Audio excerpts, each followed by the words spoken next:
Politic. Авторская программа Кирилла Задова, посвященная текущим мировым проблемам. Politic. Предвзятый обзор, субъективные комментарии и искренние оценки Кирилла Задова. С понедельника по четверг с 4 до 5.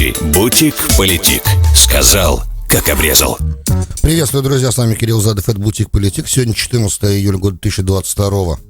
Четверг, последний рабочий день этой недели для вашего покорного слуги в этой программе. И сегодняшнюю программу мы посвятим разговору о Ближнем Востоке, естественно. Специальным гостем программы будет профессор Efraim Inbar, президент Иерусалимского института стратегических исследований и профессор Бар-Иланского университета. Это не первый у нас разговор, поэтому, естественно, мы коснемся визита Байдена в регион, в Израиль, после этого в Саудовскую Аравию, перспективы на следующей неделе встречи России, Ирана на высшем уровне и Турции в Тегеране. Поговорим о серьезных ближневосточных проблемах, но я думаю, что всем это будет интересно и полезно услышать мнение профессионала, который занимается вопросами безопасности много-много-много лет.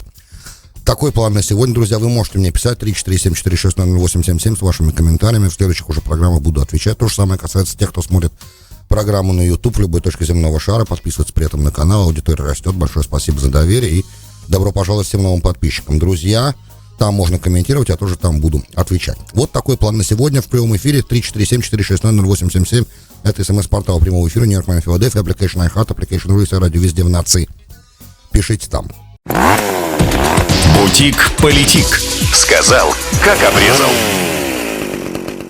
Welcome on board, Professor. It's a pleasure seeing you, and thank God we have a connection, so we can talk now. I hope that doesn't matter, it's over the phone, still we can see you perfectly well. So through the phone we're gonna hear you, so I think it's gonna be just fine. Good afternoon, probably good evening by you already, it's late. Thank you very much for finding time for us. Obviously, the first question would be about Joseph Biden, the President of the United States, visit to Israel. Right now, I think Israel is completely paralyzed with traffic because of the movement of President escort and cars and security and stuff. Could you tell me, in your personal opinion, what's the main purpose of visit of that president right now in Israel? Considering he's probably very weak here in America, according to ratings, that's falling. And the Prime Minister of Israel right now is a caretaker Prime Minister. It's not the permanent government that's right now in place. So what's the purpose?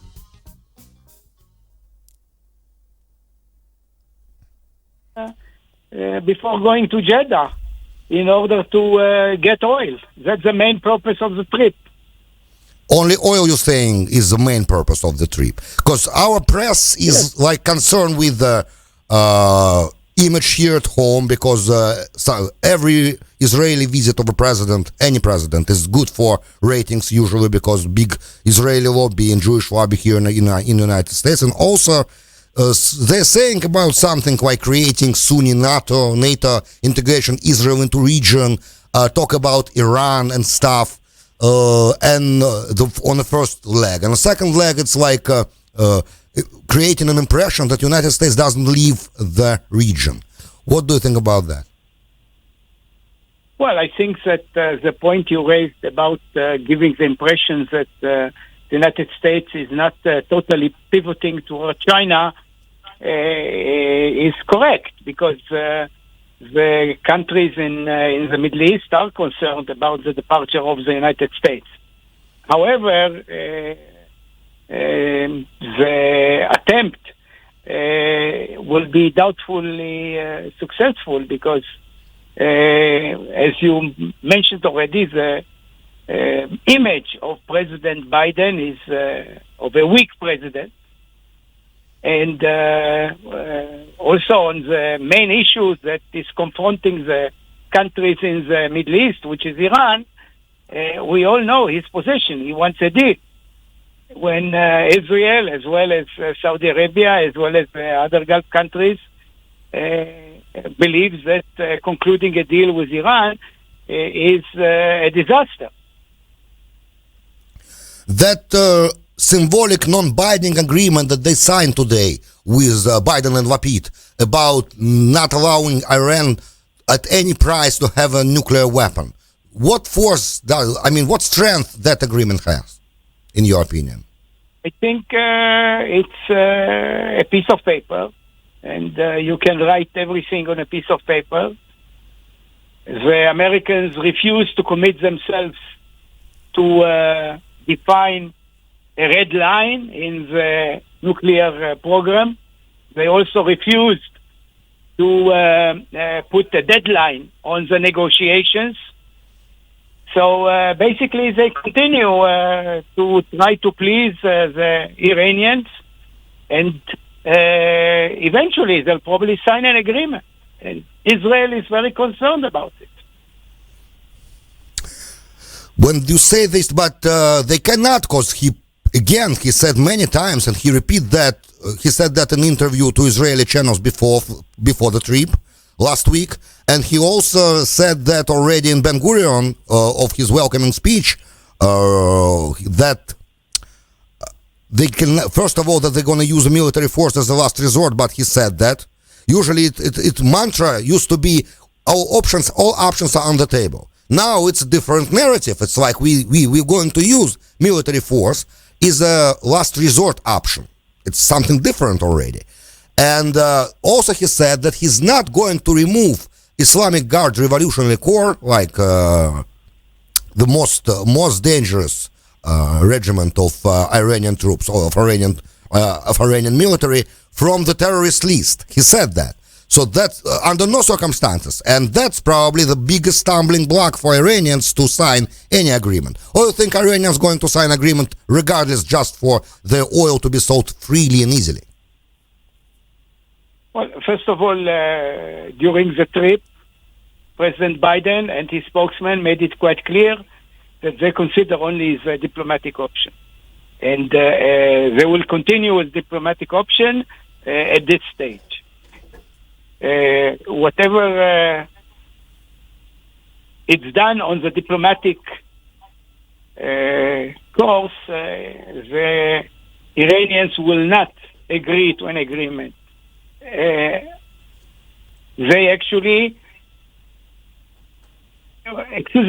will agree to an agreement because two reasons. One, the first reason is that if they sign an agreement, they will get over $100 billion as a result of the annulment of the sanctions, economic sanctions. And second, an agreement will, to some extent, deny Israel legitimacy to strike militarily against Iranians' nuclear installations. I think that the Iranians have a great incentive to go and sign, and in the meantime, they try to get the best deal possible. They have time. In the meantime, they are progressing on the nuclear path, and they are not being stopped. Our national security advisor, Jake Sullivan, many times already said that at a certain point of time, they crossing the certain criteria that after that crossing that point, it's not going to be feasible and profitable for United States to sign any agreement, because that period before, if, for example, if they want to leave the agreement, United States would like them to have like at least 1 year till development of nuclear weapon. But already now it's 6 months, according to most optimistic scenarios. And some people say 3 months already. So if they're going to continue develop whatever they're developing till this point, it's going to be no point for United States to sign an agreement, even. Whatever the national security advisor says, he does not specify what is this point at which America will not continue negotiations. And despite Israel's pressure to define exactly this red line, the Americans refuse to do so. This is exactly the problem. And the Iranians, of course, understand it. Okay. Then what do you think the best options for Israel right now in this particular situation, knowing that in interest of both countries, United States and Iran, is to sign the deal? What Israel should do in this particular point right now, like, after, of course, not when Biden is here, but when Biden leaves region, what are options right now? How can they speed up the process, or can they force United States, frankly, to set that line, to set that red line? Or can they provoke United States or coerce United States to do something that gonna destroy that paradigm that both of them are interested in signing? What Israel can do? Obviously, Israel cannot force the United States to do anything. The United States is a big power, and Israel is a small nation. However, Israel should, in my view, try to attack the Iranian proxies in order, and the main reason is to limit the damage that will come to Israel in case it attacks the nuclear installations. And the second reason, which is not less important, is to convince the Arab partners that we have, particularly since the Abraham Accords, that we are serious about confronting Iran. If we do not confront Iran, I'm very much afraid that the Abraham Accords will collapse. Then what, the number of proxies in the region, of Iranian proxies in the region, Hezbollah, you have pro-Iranian forces in Syria also, or you have Iranians in Syria, you have Houthis, you have in Iraq, you have certain militias, you have groups like PMU and like. Which proxy should be attacked in your opinion? I mean, which proxy? It's not a correct question. I'm sorry for that. Which proxy is preferable for Israel to attack? I think we have to make sure that the tremendous threat coming now from Lebanon should be paralyzed. So Hezbollah, you're saying? Hezbollah has over 100,000 missiles. Luckily for us, most of them are not very accurate. But this threat is a serious threat to the Israeli population, and it has to be eliminated. This is also a signal to our Arab partners that we are serious about confronting Iran. So, if that logic going to be applied, then we can see, after the President of the United States is leaving the region, we can see serious conflagration on Israeli north border, especially considering that Syrian direction now is there are some obstacles from the side of Russia for Israel to continue doing what they were doing since 2015, right? If I understand you correctly. I'm sure that we can still operate relatively freely in Syria against Iranian targets, but the main threat doesn't come from the achievements of Iran in Syria. They try to build bases there for launching missiles against Israel, but they are not that successful. And the main threat is still. Do you think that invasion in this case, again, third one, is going to be possible, even probably fourth one, going to be a possible option in this undertaking? Because it's scary in a sense that we didn't have success. Israel didn't have clear success in 2006. And considering war of 1982, it's probably the first Israeli war that I saw as a kid and watching closely. And after that, all 18 years after that, it was not easy for Israelis. And we have seen the prime minister was elected, Ehud Barak, on the promise to take our boys out of Lebanon.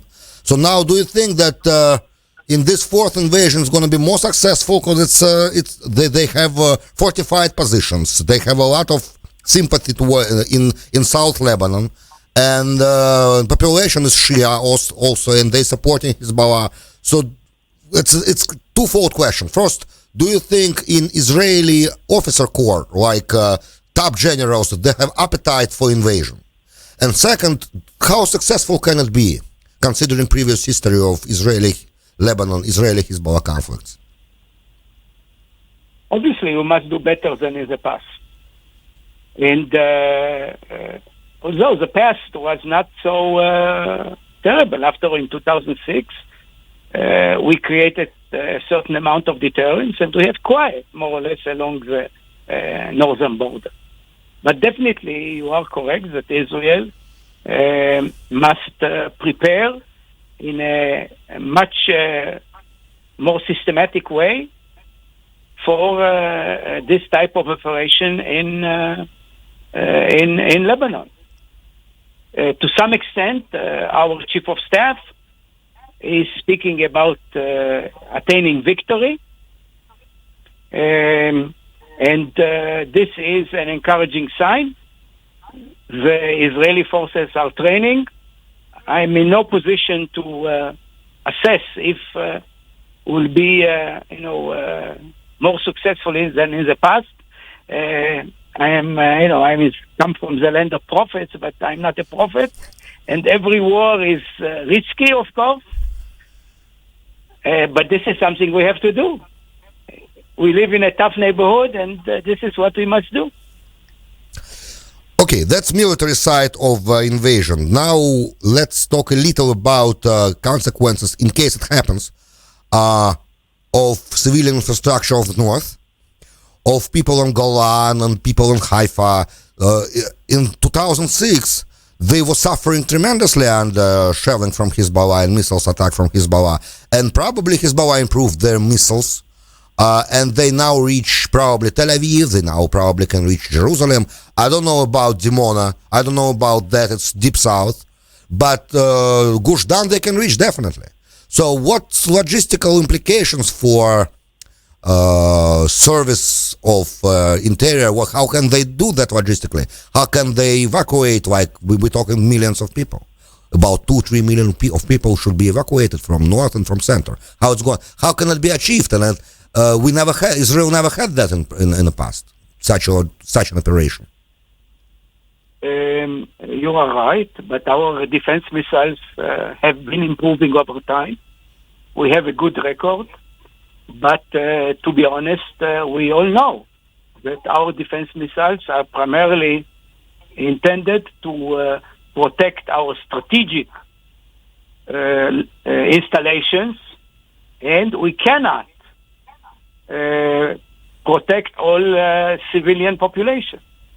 And indeed, this is a scenario in which we will face civilian losses. This is why we should do it fast. We should do it fast in order to minimize the civilian losses.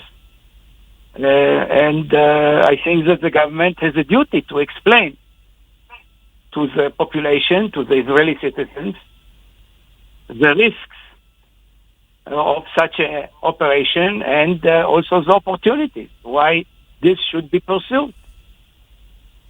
What government has the position of power to explain that? I mean, not be forced to resign like in next week or 2 weeks.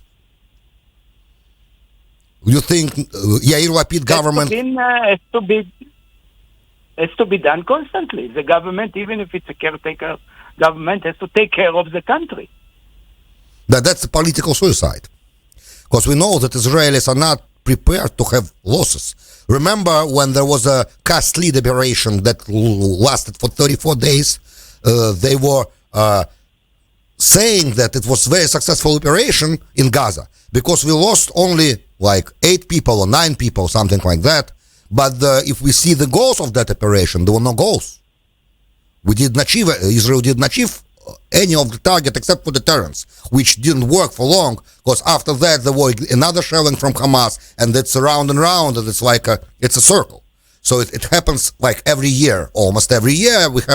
Israel has a confrontation with Hamas, with the missiles here, missiles there. So civilians go into shelters. It's not like that. That threat is still there, and it doesn't go anywhere. So now everybody was saying that, like, listen, let army win. Send troops there and do it like it's supposed to be done, but it's going to be losses. How big? experts were saying, and I think you subscribe to that opinion also, it's going to be huge losses. At least 1,000 soldiers can die if you're going to clean Gaza completely properly, in a proper way.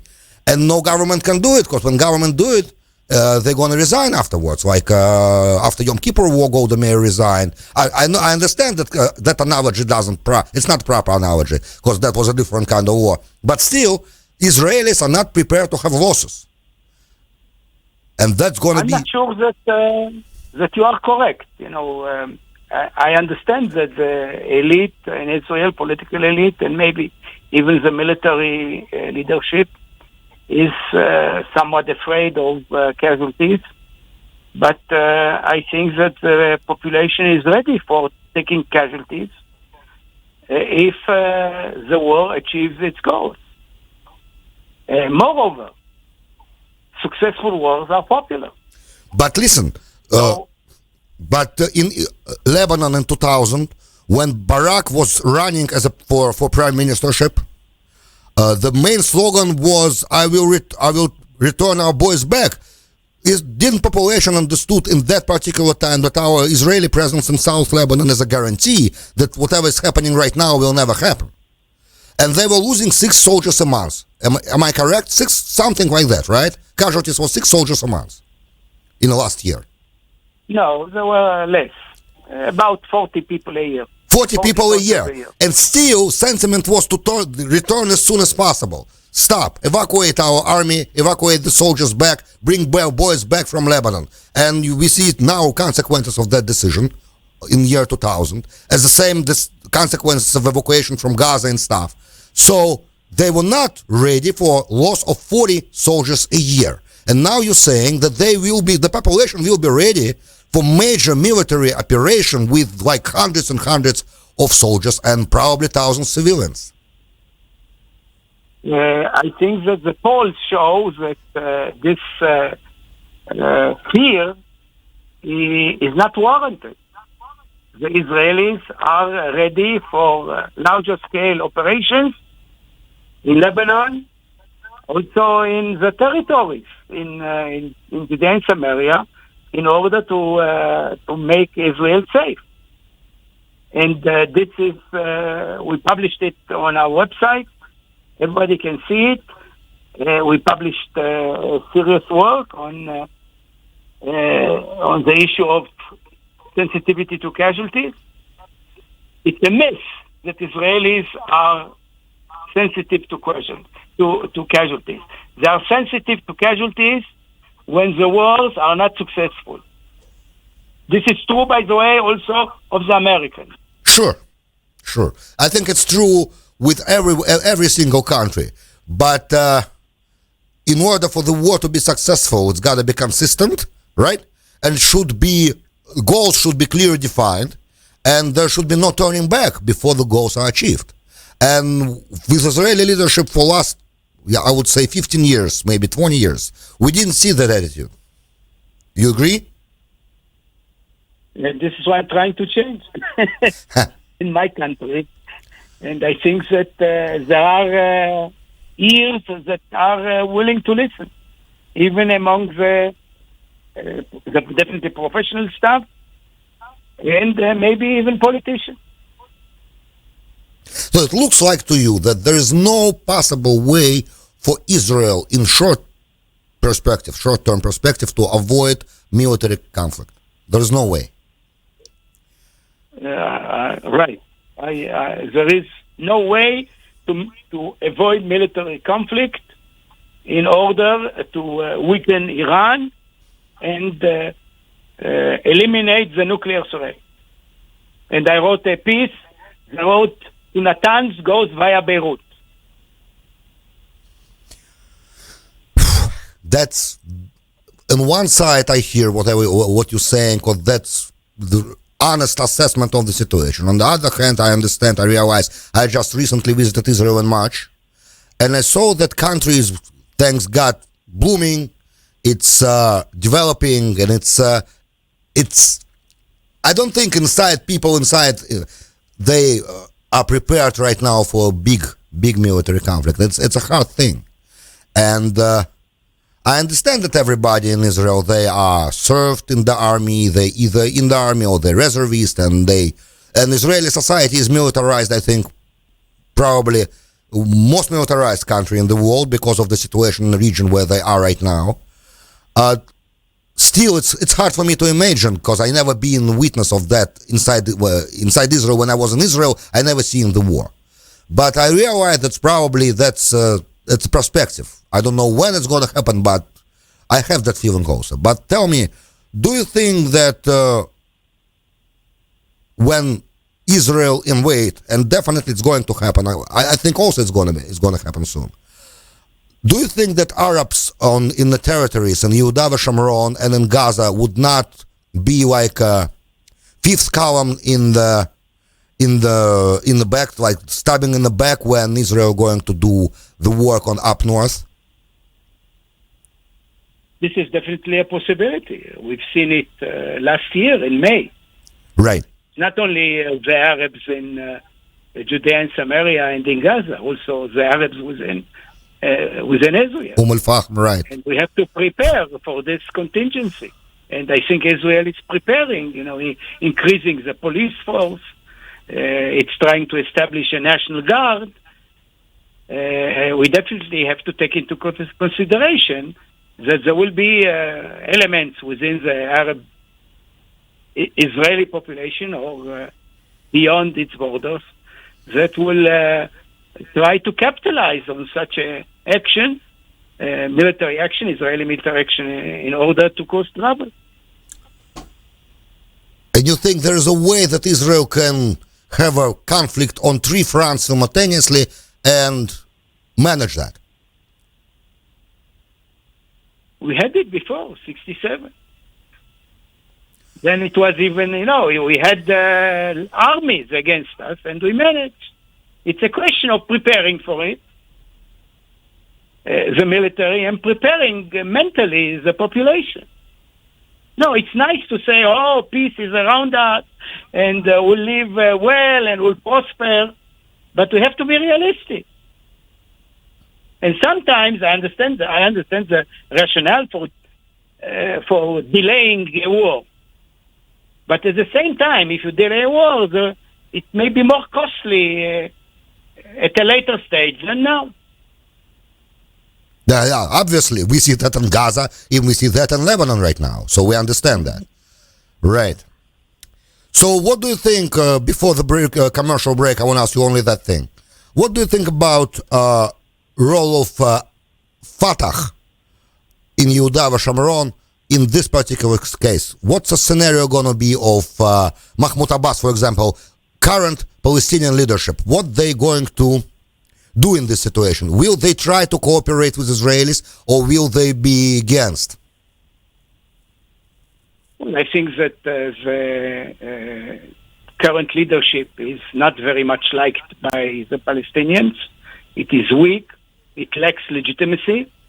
And we know that Abu Mazen is not a young person, and we'll probably see a succession struggle. Now, particularly when there is a succession struggle, people will be very careful in not cooperating with Israel, because if you cooperate with Israel, you lose popularity among the Palestinians. You think they still have that kind of popularity that they can capitalize upon? Like, they were afraid to lose that already after everything, since 1993. I mean, they were basically puppet government, and they rightfully, that Arab population of Yehuda Shomron were always saying that you are puppets of Israelis, that because you are cooperate and your security is cooperating most of the time, except from 2000 to 2004. But most of the time they were working. That was the purpose of creation Palestinian authorities, I recall correctly, right? In order for Israel. The Palestinian Authority is a source of employment. There are many people dependent. 1 million, right. So they benefit from the existence of the Palestinian Authority. Also, the Palestinian Authority is able to secure funds from abroad. And this filters somewhat, to the people. Not all of it. We all know where most of it goes. Right. We're going to make a short commercial break and come right back with focus on Tehran meeting next week, I hope. Thank you very much. Please stay with us, and we're going to be back very, very soon. Бутик-политик. Сказал, как обрезал.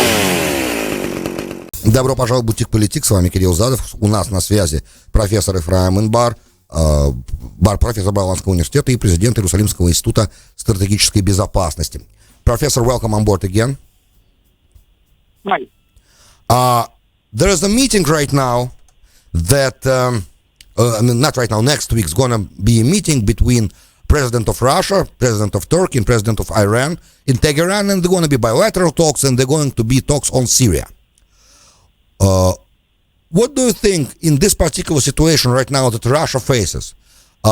Is Russia going to be more inclined to make deal with Iran? Because before that, Russia was not very happy about Iranian influence in Syria. They were trying to limit it also. Now, because West is not properly communicating to Russia, and not even that, they are supplying a lot of armament and weapons to Ukraine, making Russia suffer more casualties in the war, making the war more prolonged war. So in this particular case, and not even talking about sanctions and like all pressure that Russia right now faces, don't you think it's going to push Russia further to embrace Iran more and eventually limit Israeli scale of Israeli operations in Syria? I'm not sure that the Russian calculus has changed vis-à-vis Syria. After all, they don't want their client Assad to be dependent upon Iran, and they've used Israel in order to limit the influence of Iran in Syria. They also don't want Iran to have greater influence and have greater a better position than Turkey. So I think they are quite happy with this type of arrangement in which the three countries are somehow controlling parts of Syria, and it seems that they are not changing their policy vis-à-vis Israel on this issue. Okay, I understand that, but still they gotta give Iran something for cooperating with Russia and more actively. And I mean, if Russia goes east, who's on the east? China and Iran, nobody else, basically. So what Russia can give Iranians for that enhanced cooperation? I think the Russians are paying for whatever they buy from Iran, be it money, UAVs, drones, and Russia is a big country that Iran is afraid of. It has been under occupation during World War II. Right. They have reason to be afraid of. That's true. And they are, of course, competing also with each other over Central Asia. So it's a very complicated, relationship. Right. And the Russians, after all, take care of themselves, and the Iranians, as well as the Russians, have a common goal: to weaken the United States. That's true. And the last question probably for tonight. It's Idlib Turkish military presence. Don't you think that Iranians and Russians going to press Erdogan to leave Idlib and to regain, in order for Assad to regain total sovereignty over Syrian territory, Turkish troops should leave? Because now it's not failed state anymore. And basically, from international law point of view at least, Turkish military presence in Idlib is not guaranteed. I mean, it's not justified. I'm sorry, that's the proper word. And whatever right now is happening, Assad cannot be happy with that. So what do you think can they give Erdogan for this? If he's going to leave, they're going to give him green light for operation against Kurds on left bank of Efrat, or all my calculations are nothing, and it's not like that. It's not going to happen, and Erdogan will not leave Idlib.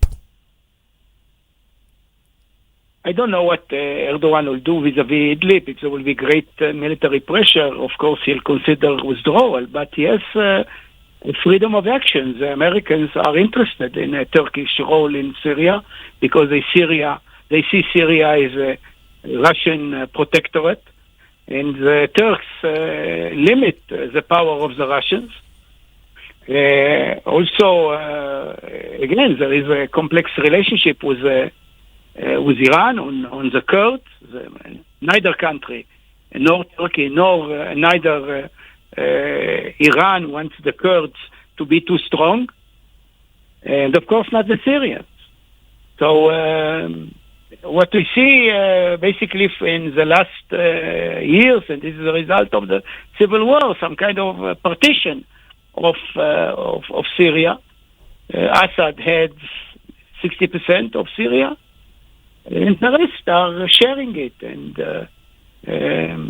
it's I don't see there will be a big change.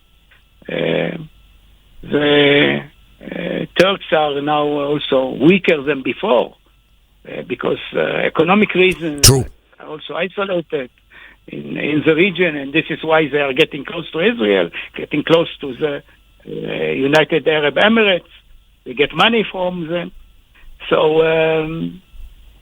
there is a lot of fluidity in the situation, which allows for various initiatives and maneuvers. Local actors.